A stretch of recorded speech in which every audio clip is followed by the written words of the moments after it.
یہ جنرل ضیاء الحق کا اکیلے کا فیصلہ تھا. بعد میں سارے آگے کہ انہوں نے کہا کہ we are not only going to stop them but we are going to push them back from river Amu تھے. To go. اور میں نے دسمبر 84 میں جنرل ضیاء کو خط لکھ کر بھیج دیا کہ جی اگر آپ حکم دیں تو ہم ایک ہفتے کے نوٹس پر ایٹمی دھماکہ کر سکتے ہیں. ہم اس قابل تھے ماشاء اللہ. جنرل ضیاء الحق شہید جب چیف آف آرمی اسٹاف بنے مارچ 1976 میں، اس وقت ڈاکٹر قدیر کی ان کی ملاقات ہوئی، جس میں ڈاکٹر قدیر نے کہا کہ میں مایوس ہو چکا ہوں، یہ انہوں نے لکھا بھی ہے ریسنٹلی، اور انہوں نے کہا کہ میں یہاں سے واپس جانا چاہتا ہوں. مجھے دیں جس میں اس وقت اکبر جو اس وقت بریگیڈیئر زاہد علی اکبر تھے انجینئرس کے، وہ وہاں گئے، جن کی تعریف ڈاکٹر قدیر صاحب جب بھی میں ان کو ملتا تھا ان کی تعریف کرتے تھے کہ انہوں نے. بسم اللہ الرحمن الرحیم. الحمدللہ رب العالمین والصلاۃ والسلام علی خاتم النبیین. بہت شکریہ ہمارا چینل دیکھنے کے لیے. اس کو پلیز سبسکرائب کریں، بیل آئیکن کو دبائیں، ہماری ویڈیوز کو تھوڑا دیکھیں اور تھوڑا اس کو آگے بھی دیں تاکہ لوگ بھی دیکھیں جو آپ کے جاننے والے ہیں. تو آج میں تھوڑی سی بات اس لیے کرنا چاہتا ہوں کہ کچھ لوگوں نے اب افغانستان پہ، کیونکہ ہمارے حالات وہاں پہ خراب ہو گئے تھوڑے سے، مطلب ان کے ساتھ تعلقات خراب ہوئے. اب تو شکر ہے کہ اسحاق ڈار صاحب نے ایز اے فارن منسٹر وہاں جا کے اور ان کی وہاں پہ جو ہماری جوائنٹ اکنامک کمیٹی ہے وہ یہاں پر ایک میٹنگ ہوئی ہے، اس کے بعد حالات تھوڑے سے سازگار ہو گئے. ورنہ ہم ایسٹ اور ویسٹ دونوں سے پنگا لے رہے تھے، اور الحمدللہ یہ اللہ کا شکر ہے کہ جو ہندوستان نے جارحیت کی تھی اور یہاں پہ جنگ لگانے کی کوشش کی تھی، اس کا منہ توڑ جواب دے دیا. اور ان سارے جو لوگ ہمارے سپورٹ کیے، چائنا، آذربائیجان، ٹرکی، دیگر سعودی عربیہ، دیگر ممالک، ان کو ہم نے دونوں ہاتھوں سے سلام پیش کیا ہے. اور ساتھ ساتھ میں یہ بھی کہوں گا کہ کچھ لوگ جو تھے نا وہ اس میں بھی کچھ اس قسم کی باتیں کی ہیں جو کہ نہیں کرنی چاہیے تھی.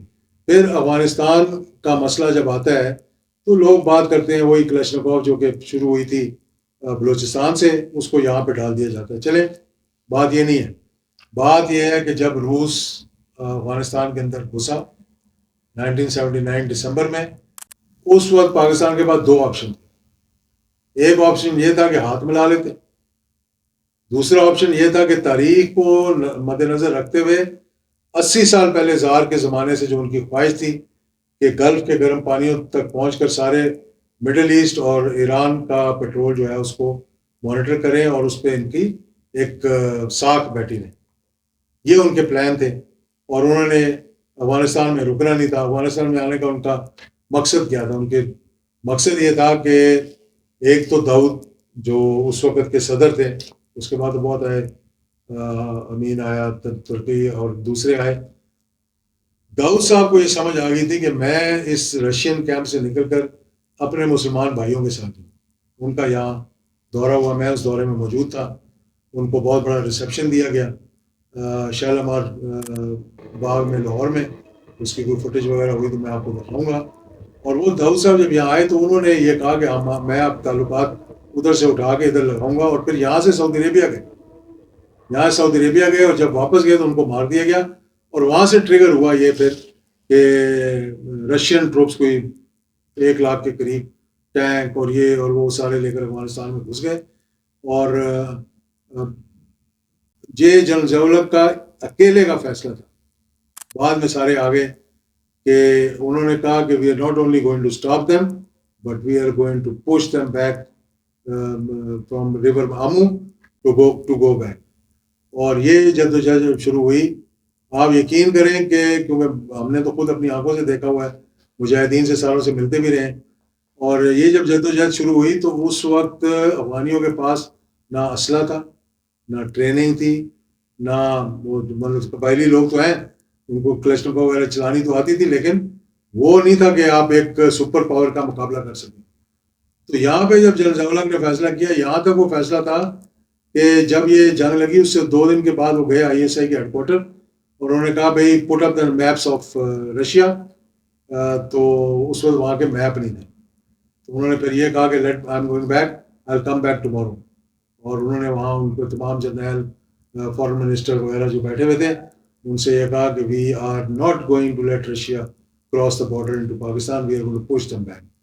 یہ فیصلہ ہوا. پھر پاکستان نے ان کی مورلی، ڈپلومیٹکلی اور اس کے بعد ملٹریلی سپورٹ شروع کی، ان کو ٹرین کیا، ان لوگوں کو ٹرین کر کے وہاں بھجوایا، اور یہ سلسلہ چلتا رہا جب تک کہ میں آپ کو بتانا چاہتا ہوں کہ یہاں پر فیبرری پھر 1980 میں OIC کے فارن منسٹرز کی میٹنگ ہوئی، 54 میں سے 52 ملکوں نے پاکستان کا ساتھ دیا کہ ہم آپ کے ساتھ کھڑے ہیں، جو آپ کر رہے ہیں وہ ٹھیک کر رہے ہیں۔ پھر یہ بات اقوام متحدہ میں گئی، 124 ممالک اقوام متحدہ کے، انہوں نے کہا کہ یہ نان الائنڈ اسٹیٹ ہے، it has been subjugated by Russia, تو ہم جو ہے وہ اس کے خلاف نان الائنڈ ممبر ہے، ہم اس کے خلاف جو ہے انہوں نے قرارداد پیش کی، اور 124 ممالک نے کہا کہ ہم پاکستان کے ساتھ کھڑے ہوئے۔ یہ پاکستان کی کامیابی تھی اپنی خارجہ پالیسی میں، جہاں بڑے بڑے لوگ آغا شاہی، سیدزادہ یعقوب خان اور یہ لوگ رہے ہیں یہاں پر، اور سیکٹری آج تک جو ہے وہ اس زمانے کے دیکھیں آپ قابلیت کتنی تھی ان کی، سیکٹری فارن افیئرز وغیرہ وغیرہ۔ تو یہ 2 سال تک پاکستان نے اکیلے اپنے سعودی بھائیوں کے ساتھ، اپنے OIC کے بھائیوں کے ساتھ جدوجہد شروع کی، اور یہ فیصلہ کیا کہ رشیا کو ہم روکیں گے۔ 2 سال کے بعد امریکہ کو جب پتہ لگا کہ یہ جنگ جو ہے اب یہ اس سٹیج میں داخل ہو گئی ہے جہاں سے کامیابی ہو سکتی ہے، پھر امریکہ یہاں پر ہے، اور مجھے یاد ہے کہ ان کے سیکرٹری آف اسٹیٹ، دیگر لوگ جو یہاں پر آتے رہے ہیں، ان کے پینٹاگون کے ہیڈ، کئی ایک خانوں میں شامل ہوا تھا، میں نے اپنے کانوں سے ان کو سنا تھا کہ وہ کہتے تھے، میرے والد صاحب کو کہتے ہیں، جنرل ضیاء الحق شہید کو کہتے تھے، جنرل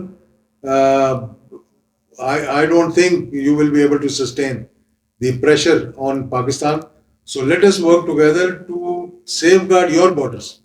کہ ہم آپ کے ساتھ کام کرنا چاہتے ہیں آپ کے حدود کو سیف گارڈ کرنے کے لیے، اور آپ اس کو بھول جائیں افغانستان کو اور رشیا کو، اور جو کر رہے ہیں ان کو کرنے دیں۔ لیکن جب انہوں نے دیکھا کہ اٹ از ٹرننگ اراؤنڈ، تو پھر آئے کہ جی ہاں اب ہم مدد کرتے ہیں، اور پھر اللہ کے فضل و کرم سے وہی وقت تھا کہ افغانیوں نے پھر قربانیاں دینی شروع ہوئیں، اور آخر کار ان کے 15 لاکھ لوگ شہید ہوئے۔ یہ وہ خون تھا 15 لاکھ لوگوں کا کہ انہوں نے وہ اپنا خون دیا اور اپنی آزادی اور ایک سپر پاور کو، سوویت یونین کو پاش کر دیا۔ یہ تو بعد میں جنیوا اکارڈ اور دیگر لوگ جو بیچ میں پڑ گئے تھے، وہ یہ کہ بھائی ضیاء الحق صاحب کو نیچے دکھائیں اور ہم یہ کام کر لیں، اور وہ کہہ رہے تھے کہ پہلے یہاں حکومت بننے دیں مجاہدین کی، اس کے بعد جنیوا اکارڈ کریں، اور جو کرنا ہے۔ اب رشیا تو بھاگ گیا یہاں سے، واپس اس نے آنا نہیں ہے، لیکن وہ کامیابی جو تھی نہیں ہوئی، اور اس کی وجہ سے بعد میں جو گند پڑا ہے وہاں پر، جو لڑائیاں ہوئی ہیں، جو دیگر معاملے تھے، اور اس کے بعد پھر 1992 میں مجھے اللہ تعالیٰ نے موقع دیا کہ میں وہاں پر گیا۔ اس وقت ایک ان کی عارضی حکومت بن چکی تھی، لیکن پیس نہیں تھا وہاں پہ، تو میرے ساتھ بہت سے لوگ گئے، ایک ڈیلیگیشن گیا، وہاں کے پریزیڈنٹ مجددی صاحب تھے، انہوں نے مجھے انوائٹ کیا۔ میں نے اس وقت کے پرائم منسٹر سے بات کی کہ میں جا رہا ہوں، وہ مجھے جہاز بھیج رہے ہیں، انہوں نے کہا نہیں تم ہمارا جہاز لے کر جاؤ C-130۔ تو میرے ساتھ مجیب الرحمان شامی صاحب، الطاف حسن قریشی صاحب، میرا خیال ہے صلاح الدین صاحب بھی تھے، شہید صاحب بھی تھے، اور حفیظ اللہ نیازی، ڈاکٹر سعید الہی، ایک بڑا ڈیلیگیشن ہم لے کر گئے وہاں۔ جب ہم وہاں پہنچے تو ہمیں پتہ لگا کہ احمد شاہ مسعود میں جو اس وقت کے وزیر دفاع تھے اور ناردرن الائنس کے ہیڈ تھے، اور حکمت جہار میں بہت جنگ لڑ رہی۔ تو ہم نے پیشکش کی، میں نے پیشکش کی کہ میں دونوں کو ملتا ہوں اور میں ان سے ریکویسٹ کرتا ہوں۔ اس سے پہلے امید گل صاحب بھی ان سے بات چیت کر رہے تھے۔ میں احمد شاہ مسعود کو ملنے کے لیے گیا، اس نے مجھے بتایا کہ وہ پاکستان سے اور جنرل صاحب سے کتنی محبت کرتے ہیں، یعنی جس طریقے سے وہ مجھے ملے، جو انہوں نے مجھے عزت دی، میرے آگے بھی ٹینک چلتا تھا، میرے پیچھے بھی ٹینک چلتا تھا، بیچ میں میری گاڑی ہوتی تھی، اور میں ساتوں جو اس وقت کے ایک گروپ تھا ان کا، 7 لوگوں کا، ربانی صاحب، مجددی صاحب، سب سے باری باری ملنے کے لیے گیا، جتنے تھے وہاں پہ۔ احمد شاہ مسعود سے میری ملاقات ہوئی، اور بڑا اس نے جنرل صاحب کی تعریف کی، اور میں نے اس کو ریکویسٹ کیا کہ میں آیا ہوا ہوں 2 دن کے لیے، تو میری خواہش ہے کہ آپ کا اور حکمت جہار کا معاملہ ختم کروائیں۔ پھر میں وہاں سے حکمت جہار کو ملنے گیا، اور پھر ہم نے بیٹھ کر ایک معاہدہ ان دونوں کے درمیان کروایا، جو دیر پا تو نہیں تھا لیکن اتنا تھا کہ اگر ہم اس کو فالو اپ کرتے تو وہ ٹھیک رہتا.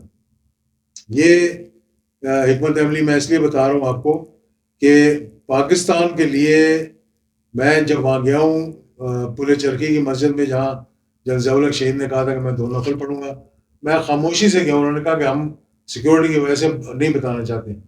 میں نے وہاں جا کے ظہر کی نماز پڑھی ہے. 2 ان کے لیے میں تحفے لے کر گیا تھا، آیت الکرسی لکھی ہوئی تھی براس میں، وہ میں نے مسجد والوں کو دیے. اور 100 کے قریب ہوں گے نمازی. جب میں باہر نکلا تو 4 سے 5 ہزار لوگ وہاں بیٹھے ہوئے تھے. ضیاء الحق کا بیٹا ہے یہاں پہ. انہوں نے میرے ہاتھ چومے، بڑی مشکل سے وہ مجھے نکال کر لے کر گئے، اور عورتیں اور آدمی رو رہے تھے مل کر. یار میں خود بھی بڑا رویا تھا کیونکہ ایک یادگار بات تھی وہ. اور وہاں سے مجھے لے کر گئے. یہ محبت ہے ان کی ہماری. ہر گھر میں جنرل ضیاء الحق شہید کی تصویر لگی، ہر مورچے میں ان کی تصویر لگی ہوئی تھی. اور پھر جب ان کے پاس اسٹنگر آئے اور اس کے بعد آپ نے دیکھ لیا کیا ہوا. میں اس ڈیٹیل میں نہیں جانا چاہتا. میں ایک بات بتانا چاہتا ہوں، جو بھی ہمارے تعلقات ہوں ان کے ساتھ ہمیں اچھے رکھنے چاہیے. میں کردار بھی ادا کرنا چاہ رہا تھا. 2 دفعہ انہوں نے بلایا بھی نہیں لیکن میں گیا نہیں. لیکن اچھا ہے کہ ہمارے بہت عرصے کے بعد جو ہے ہمارے فارن منسٹر وہاں گئے اور انہوں نے ایک اچھا کردار ادا کیا. بات جو میں بتانا چاہتا ہوں وہ یہ ہے کہ اگر یہ جہاد نہ ہوتا، اگر پاکستان اس جہاد کو قبول نہ کرتا، اور یہ وہ جہاد تھا جس میں امریکہ نے بعد میں ہمارا 2 سال کے بعد ساتھ دیا، لیکن ایک بھی امریکن سپاہی فوجی اس کے جوتے جو ہے boots did not touch the ground of Pakistan اور افغانستان. نہ ان کو ڈائریکٹ ملنے دیا گیا، نہ ان کو سوائے اس کے کہ جو کچھ بھی وہ کریں گے پاکستان کے تھرو کریں. They will not be allowed to meet anybody. اور یہ صرف پاکستان کا کارنامہ تھا. بات یہ تھی کہ اسی دوران ضیاء الحق شہید نے جو کام کیا کہ 1974 میں جب رکھا تھا بنیاد کوٹا کی، کوٹا نہیں بلکہ ایٹم بم کی، نیوکلیئر کی، اور ڈاکٹر قدیر نے اپنی کتاب میں بھی لکھا اور اخبار میں بھی نشر ہوا تھا کہ وہ جب آئے یہاں پر 1976-75 میں تو ان کو بلایا تو گیا جو پریڈ جاتا ہے پچھلی حکومت نے، کیونکہ اس وقت تو ایک چکلالہ کے ایئرپورٹ کے پاس ایک چھوٹی سی لیب ہوتی تھی، ابھی ایک کوٹا شوٹا کے معاملہ نہیں شروع ہوا تھا. تو جنرل ضیاء الحق شہید جب چیف آف آرمی اسٹاف بنے مارچ 1976 میں، اس وقت ڈاکٹر قدیر کی ان کی ملاقات ہوئی، جس میں ڈاکٹر قدیر نے کہا کہ میں مایوس ہو چکا ہوں، یہ انہوں نے لکھا بھی ہے ریسنٹلی، اور انہوں نے کہا کہ میں یہاں سے واپس جانا چاہتا ہوں. اس وقت جنرل ضیاء الحق شہید نے پرائم منسٹر ذوالفقار علی بھٹو سے بات کی. اگلے دن ذوالفقار علی بھٹو نے میٹنگ بلائی جس میں غلام اسحاق صاحب تھے، آغا شاہی صاحب تھے، ایک سیکرٹری دفاع تھے میرے خیال میں، اور ایک چیف آف آرمی اسٹاف تھے، اور ڈاکٹر قدیر نے پھر بیٹھ کر فارن آفس میں ان سے میٹنگ کی اور طے کیا کہ کیا کرنا ہے، کیا اور رہنا ہے یہاں پہ، اور اگر کوئی پرابلم ہوگا تو آپ ڈائریکٹلی آرمی چیف کو بات کریں. اور اس وقت انہوں نے ایک چیز مانگی کہ ایک فوجی بریگیڈیئر مجھے دیں، جس میں جنرل زاہد علی اکبر، جو اس وقت بریگیڈیئر زاہد علی اکبر تھے انجینئرس کے، وہ وہاں گئے، جن کی تعریف ڈاکٹر عبدالقدیر صاحب جب بھی میں ان کو ملتا تھا ان کی تعریف کرتے تھے کہ انہوں نے بڑا زبردست کام کیا وہاں پہ. جب بھی میں نے میسیج بھیجی لکھ کے غلام صاحب کو، وہ فوری جنرل ضیاء کے پاس گئے، مجھے فوری بلایا، گلے لگا، لیکن اب تو کام ہو گیا. میں نے کہا صاحب کام نہیں ہوا، ابھی ہم نے آپ کو صرف یہ بتایا کہ یہ پروسیس جو ہے وائبل ہے، اور ہم ماشاءاللہ سکسیس کی طرف چل پڑے ہیں، پہلا قدم صحیح سمت میں ہے. تو اس کے بعد ہم لگ گئے بہت محنت سے، اور ہم نے 82-83 میں 95% انریچمنٹ کر لی جو بم بنانے کے لیے ضروری ہوتی ہے. اور ہم نے کولڈ ٹیسٹ بھی کر لیے جو کہ ہائیلی سکسیزفل تھے. اور میں نے دسمبر 84 میں جنرل ضیاء کو خط لکھ کر بھیج دیا کہ جی اگر آپ حکم دیں تو ہم 1 ہفتے کے نوٹس پر ایٹمی دھماکہ کر سکتے ہیں. ہم اس قابل تھے ماشاءاللہ. جب میں وہ خط لے کر گیا، اس زمانے میں جنرل میاں عبدالوحید ہوتے تھے، ان کے COS، ان کو دکھایا، وہ ہمارے بڑے پیارے دوست تھے. تو وہ فوری جنرل ضیاء کے پاس ان کو بتایا، ان کے تو جنرل ضیاء نے کہا کہ لے کے آؤ ڈاکٹر صاحب کو اندر.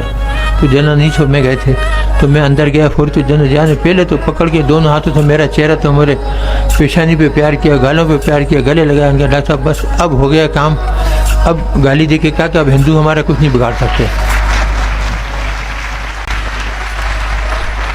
تو اس طریقے سے ہم کام میں لگ گئے. 85 میں ہم بآسانی 84 میں بھی ہم دھماکے کر سکتے تھے, لیکن جب یہ بات ہوئی, اس کے اوپر مشورہ ہوا, تو افغان وار جاری تھی, تو صاحبزادہ یعقوب اور غلام صاحب نے کہا کہ ہماری ایڈ وغیرہ بند ہو جائے گی, اس وقت وہ جنگ میں لگے ہوئے ہیں, ہمیں مدد دے رہے ہیں یہ وہ, تو وہ بات ٹل گئی. اتنا پریشر ساری دنیا کا تھا پاکستان پہ کہ آپ سوچ نہیں سکتے. یہ جہاد افغانستان تھا. اچھی طرح سمجھ لیں اس بات کہ اگر جہاد افغانستان نہ ہوتا, ان 15 لاکھ لوگوں کی قربانی نہ ہوتی, وہ شہادتیں نہ لیتے, وہ روس کو وہاں سے نہ نکالتے, اور وہ لڑائی ختم ہو جاتی, ہم ان سے ہاتھ ملا لیتے, تو وہ یہاں نہیں آتے. پتہ نہیں آتے کہ نہیں آتے. In the hindsight you can say anything کہ اب نہیں آئے تو آپ نے کہا جی انہوں تو آنا ہی نہیں تھا, آپ لوگ کیوں اتنا پنگا لے رہے تھے ان کے ساتھ. لیکن یہ تاریخ نے بتایا کہ ہم اس دوران افغانستان کے جہاد کی وجہ سے, امریکہ کے آنے کے بعد 1981 کے اینڈ میں ہم نے پوری سپیڈ سے جنرل ضیاء الحق شہید نے, اور جنرل نقوی تھے سیکورٹی کے انچارج, نیوکلیئر کو آگے پروسیڈ کرنے کا پروگرام بنایا. آپ نے دیکھا دنیا کے لوگ آئے, ویڈیو بھی آپ نے دیکھی, وی لو آور فریڈم, جب جنرل صاحب نے کہا تو اس وقت بھی ان کو شک تھا کہ ہم بم بناتے. کانگریس نے اور سینٹ نے کئی دفعہ سینکشنز کا اور کہا کہ Pakistan is going towards nuclear, we should put sanctions on them. لیکن کیا ہوتا تھا, جہاد افغانستان کی وجہ سے امریکہ کے صدر ریگن کو, کارٹر کو, جو بھی صدر تھا وہاں کا, اس کو سال کے اینڈ میں ویٹو کر کے سینٹ اور کانگریس کو تو ویور دینا پڑتا تھا کہ نو آئی شور یو کہ پاکستان جو ہے وہ ایٹم بم نہیں بنا رہا, اور وہ سالوں کے اندر. یہ 1979 میں مجھے یاد ہے بریگیڈیئر سید سرفراز علی, ان کو اب ایوارڈ دیا ہے پچھلے سال, وہ ہائیسٹ ایوارڈ. میں کوئٹہ گیا, وہاں ان کو ملا, میں 79 میں 78 تھا میرے خیال میں, تو وہ وہاں پہ کام کر رہے تھے, انہوں نے کسی کو نہیں بتایا ہوا تھا. He was in charge of Charlie tunnels which were completed in 1983.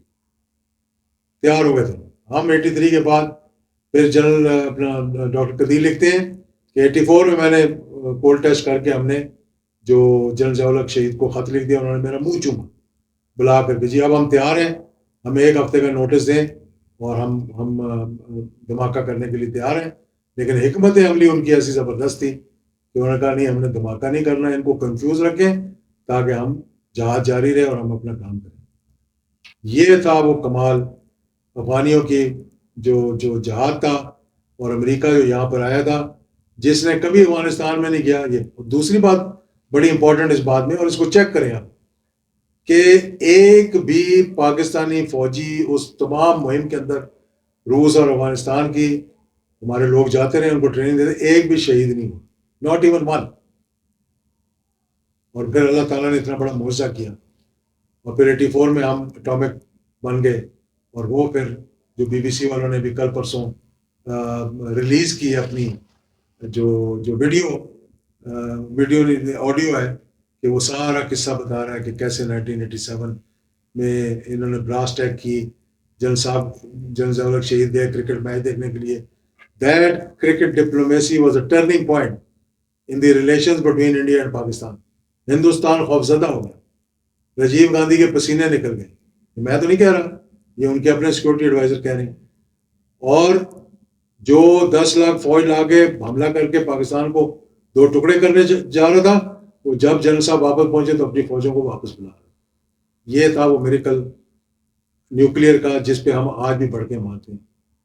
آج اگر ہمارے پاس وہ نیوکلیئر پروگرام نہ ہوتا, آج وہ جہاد افغانستان نہ ہوتا, امریکہ نے, یورپ نے, کسی ویسٹرن کنٹری نے آپ کو نیوکلیئر نہیں بننے دینا تھا. اس سے میرے سے لکھوا لیں کہ اگر پاکستان نیوکلیئر بن جاتا ہے اتنے پریشر کے اندر, اور جیسے جیسے وہ بنا اور جو چیزیں ہوئی ہیں وہ میں اس کا ذکر نہیں کرنا چاہتا, لیکن یہ اللہ تعالیٰ کا ایک معجزہ تھا کہ پاکستان کو نیوکلیئر بنا دیا. کریڈٹ جاتا ہے جنہوں نے کیا, جنہوں نے بنایا, ان کو زیادہ کریڈٹ جاتا ہے. جنہوں نے بنا کے دھماکہ کر کے ہندوستان اپنے دشمن کو باور کروا دیا, اور پھر نواز شریف صاحب کو کریڈٹ جاتا ہے کہ انہوں نے دھماکہ کیا. اب جو مرضی کہیں کہ زبردستی کیا, عوام کے پریشر سے کیا, but he was the boss. Eventually he had to decide کہ کرنا نہیں, انہوں نے ڈیسائڈ کیا کہ ہم نے دھماکہ کرنا ہے. پاکستان نیوکلیئر بن گیا آفیشیلی, پہلے ان آفیشیلی تھا. ہندوستان کو ضرورت نہیں ہوئی پاکستان پہ اس کے بعد حملہ کرنے کی 87 کے بعد. جب اسے بتا دیا گیا تھا. اور الحمدللہ اب جو مارکا ہوا ہے جس میں ہندوستان کو ایک سبق سکھایا گیا ہے, یہ بھی ایک معجزہ ہے. میں سمجھتا ہوں کہ JF تھنڈر 10C اب آ رہے ہیں, 35 چائنا پاکستان تعلقات, ایویکس آنے, سائبر میزائل مارنا, یہ اللہ کا کرم ہے سب. پر ساری بات ہوتی ہے ہمت پہ اور نیت پہ. ایمان, تقوی, جہاد فی سبیل اللہ, یہ موٹو رہے گا, یہ جذبہ رہے گا, یہ کمٹمنٹ رہے گی, تو انشاءاللہ پاکستان کبھی کوئی ہمت نہیں کرے گا پاکستان کی طرف میلی آنکھ کر کے دیکھنے کا. لیکن اپنے ہی لوگ اگر اپنی فتوحات کو شکست میں بدلنے کی کوشش کریں تو ان کا میرے پاس کوئی علاج نہیں ہے. شاید ان کو سمجھ آ جائے, نہ ان کو کوئی سمجھا سکتا ہے اس جا کر, اور نہ ہی ان کو سمجھ آنی ہے. ہم نے افغانستان کے ساتھ تعلقات کیسے اور کیوں خراب کیے, یہ میں انشاءاللہ کچھ دنوں کے بعد ایک اور ویلاگ میں بتاؤں گا. بہت بہت شکریہ.